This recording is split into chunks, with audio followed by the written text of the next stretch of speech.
All right, so basically, this is going to be a part 2 of how I know I have been cloned and not replaced, because like I told y'all in part 1, that they cannot use my consciousness. They cannot totally use a clone of me because I don't give them permission. I am not owned by Satan. I am sealed by the Most High Yahuwah and Yahushua HaMashiach's name. I have the blood of the Lamb upon my doorpost. So they cannot have me fully, but they have a body double on reserve that, you know, they potentially feel that they're going to use eventually one day. But Yahuwah knows all things. But I wanted to share this bit of a testimony with you all. Just the other day, I went on a consecration. I was basically in a shed-in in my room and took 3 days to go on a dry fast and consecrate myself for the Most High. So basically, long story short, on day 2 of this consecration, the enemy was upset. And this was not even later on in day 2. This is at the beginning of day 2. That night, I experienced something very unique, and I'm going to share. So basically, you know, all was pretty much normal up until, you know, I went to sleep and had a dream. Now, the dream is very brief and very, very just kind of blurry, but the Most High gave me strength within my spirit to see behind the veil of what is going on. So basically, I was laid down, strapped to a table, and so was it was other people next to me, other melanated people. I remember a melanated male who was next to me, and some other people. We were kind of like, you know, laid down, strapped to a table. And my vision was so blurred, I could only peek through. It's like I was only peeking through. You know how when you close your eyes, you can squint and you barely can see all the details. But I seen a white male. He was older in age. He had gray hair. And he wasn't all creepy and sinister and, you know, crazy looking. He looked, I guess you could say, professional, and he was very highly intelligent, like a scientist of some sort or a doctor. And he was just probing us, you know, writing, jotting down notes. He kept talking to us. Like, I remember the whole time he just was saying a lot of things. He was just talking to us as if we were communicating back, but all of us were just laid down. But he was yet talking, and I just seen him. I was able to peek through, because in the spiritual realm, I was leveled up a notch. I was on this fast, so the Most High allowed me to peek through. So I seen him, and he was doing his study. He was talking, and he was, you know, probing and doing little things he was doing. And basically, I remember that part, and then it kind of goes blank. I don't remember nothing, but I remember the last little detail. I kind of woke back up a little bit and within the dream, and it was this entity attached to me. Like, it was this demon force attached around me, like strong, tight hold around me. And he began to tell me, oh, I'll tell you how to get that off. He was telling me how. I said, I already know how to get it off. Like, I began to fight. I was like, I already know what I got to do. And I fought that thing off of me. I began to grab and wrestle that thing like it was on me tight, just hugged. And I was fighting so hard and getting the thing off that I woke up in the natural. I woke up on my bed, and I still felt the presence of that spirit, like, around. It was still lingering in the mist. And that's because I abruptly woke up. When you abruptly wake up from a dream in that manner, you're still going to feel what you felt in the spiritual realm. You're still going to feel that energy is still going to be present. So I felt the demonic energy. And next thing I know, I just laid in the bed and I listened. And the Most High started to speak to me. The Ruach was letting me know that there's demons all outside around that are highly active and highly upset. And they know what just took place because they are in the spiritual realm. They transcend the veil. They are on the other side. So they know what took place, and they were highly upset, and they kept making noises. Like every time I heard a little noise or a crook or a knock, I knew it was a demon every time. And keep in mind, I'm not a fearful person. I'm not a person who's very jittery and, just afraid of the dark. No, I sleep with the lights off. I'm not a scared person. This is just a one of a kind type of experience for me. That's how I know what it is, what I'm telling you that it is, because it's different. It wasn't just a figment of my imagination. I know it was demonic activity around me, and they were trying to get in. They were trying to get inside of this room, but I have a hedge of protection around me that they could not penetrate. And they were fighting. They were upset. The wind was blowing crazy. The wind was blowing so hard, shaking the shutters outside, shaking the awning and everything, shaking. You could hear it. I just felt them in the wind. They were so active. They were so active and very upset. And I know that the ministering spirits sent on assignment to watch over my life, whom we know as angels, they were protecting. They were fighting. It was a fight. It was a fight.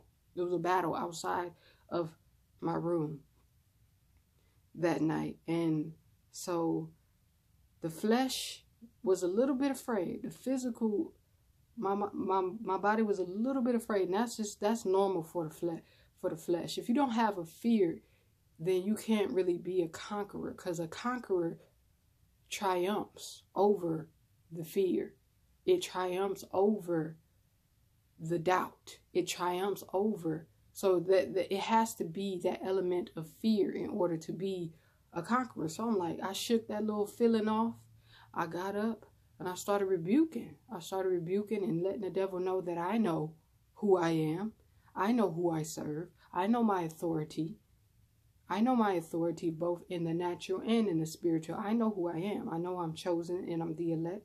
I began to rebuke them demons, telling them to flee, commanding them to flee, resist the enemy, resist the devil, he will flee. And so they still was raging about. So, I turned on the light and I got the scriptures. I sat down and I just began to read. I just began to read the word, reading different Psalms and everything. And one in particular I wanted to share. I read Psalm 27. Yahuwah is my light and my salvation. Whom shall I fear? Yahuwah is the strength of my life. Of whom shall I be afraid? When the wicked, even mine enemies and my foes, came upon me to eat up my flesh, they stumbled and fell. Though an host should encamp against me, my heart shall not fear. Though war should rise against me, in this will I be confident. One thing have I desired of Yahuwah, and that will I seek after, that I may dwell in the house of Yahuwah all the days of my life, to behold the beauty of Yahuwah, and to inquire in his temple. For in the time of trouble he shall hide me in his pavilion. In the secret of his tabernacle shall he hide me. He shall set me upon a rock, and now shall mine head be lifted above my enemies round about me. Therefore will I offer in his tabernacle sacrifices of joy. I will sing, yea, I will sing praises unto Yahuwah. Hear, O Yahuwah, when I cry with my voice. Have mercy also upon me, and answer me. When thou saidest, seek ye my face, my heart said unto thee, thy face, Yahuwah, will I seek. Hide not thy face far from me. Put not thy servant away in anger. Thou hast been my help. Leave me not, neither forsake me.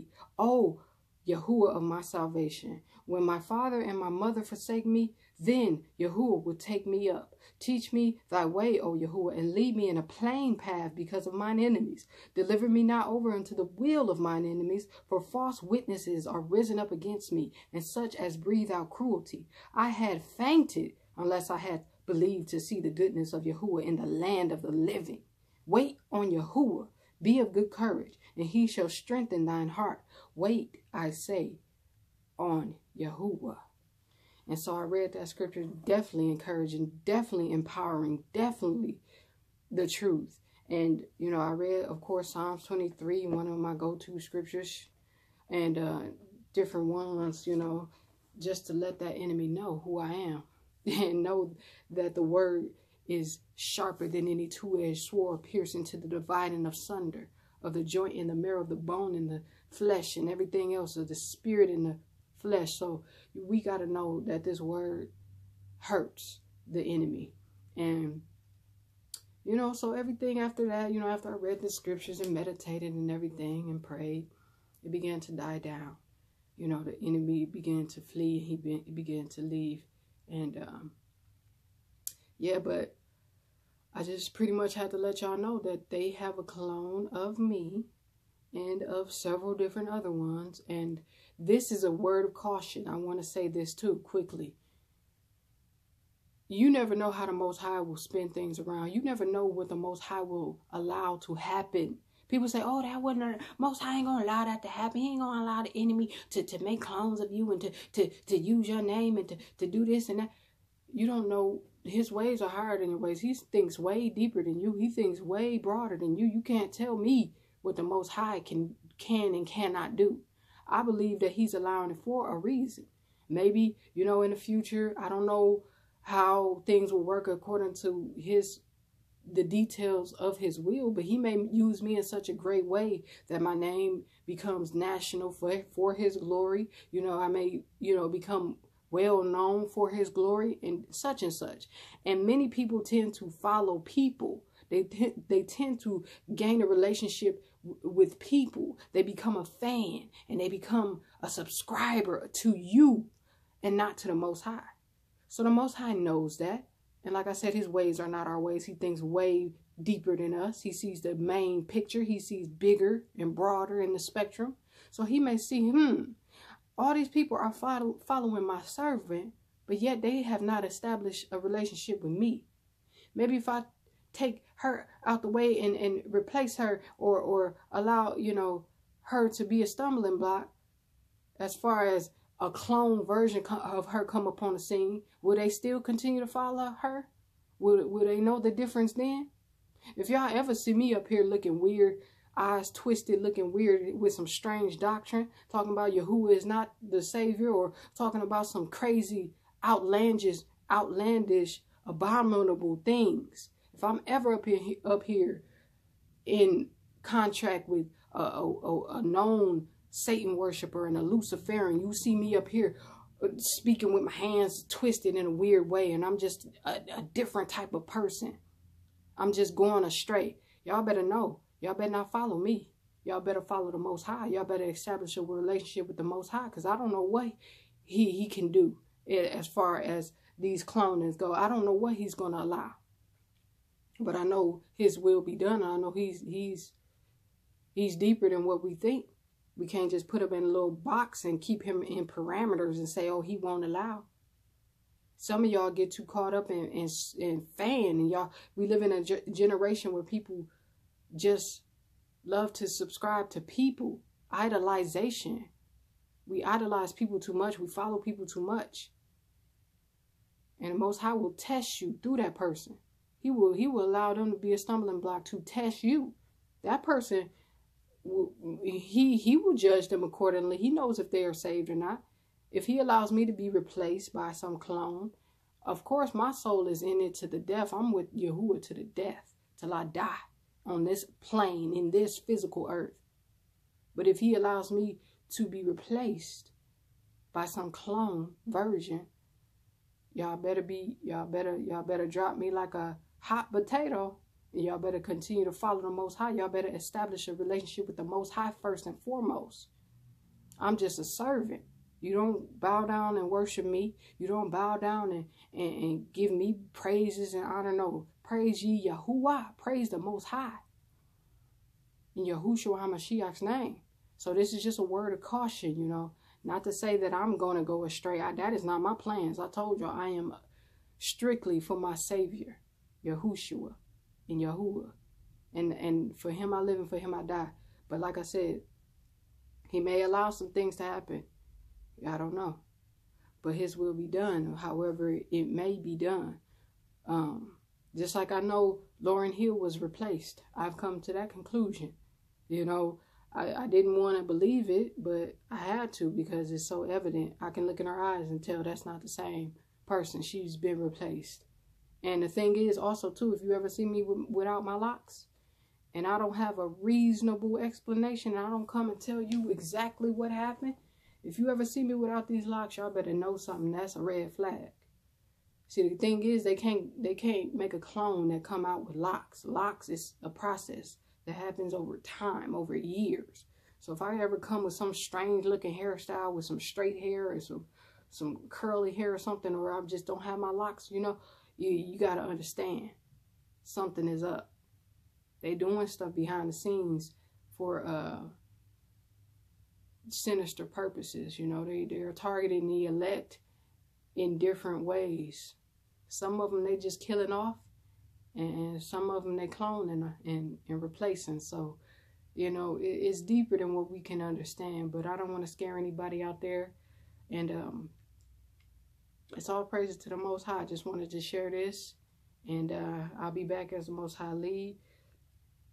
I love you all. And I thank you all for donating and blessing this ministry with financial help, whatever it may have been. You know, I know we are all, you know, struggling somewhat. Some have more means to help than others. But either way, I appreciate it. You know, it is all being stored to be used at its appointed time. You know, the Most High is going to allow me to use it at a certain time, you know, because I'm still without a vehicle. My vehicle is still messed up. So he's going to show me what he wants for me for now. But for now, I'm just kind of just sitting down and hearing from him. And it's a lot that is about to take place. It's a lot. I've been fellowshipping with some other believers who have plans to do more for the kingdom's sake. And we are getting together and working out the kinks. And the Most High is going to smooth out the way for us. So y'all stay tuned. All praise due to the Most High Yahuwah in Yahushua HaMashiach's name. Hallelujah.